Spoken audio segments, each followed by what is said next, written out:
Ito idol ay nalubat ngayon.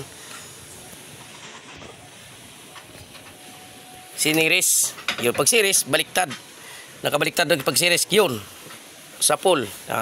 Ang sisira naman pag hindi mo mababad sa pag-siris, ito yung amperes niya, yung 120 amperes, yung main fuse. Tawagon. Yan, ito. Putol siya mga idol. Yan. Basta nabaliktad mo yung pag-siris, yan, tinan mo. Putol yan. O, diba? O. O, yun o. Bubuka. Yan.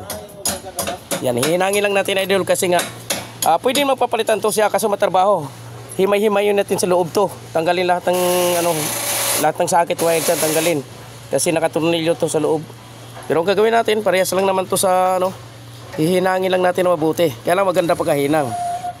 Yan, at linisin natin yan para kukapit. Iwas mga ka-idol, pag mag-series kayo, kailangan titingnan natin yung plus at saka minus. Ganon din sa series sa'yo, plus to plus, minus to minus. Mag-iingat tayo pag series, ba katulad ka nito.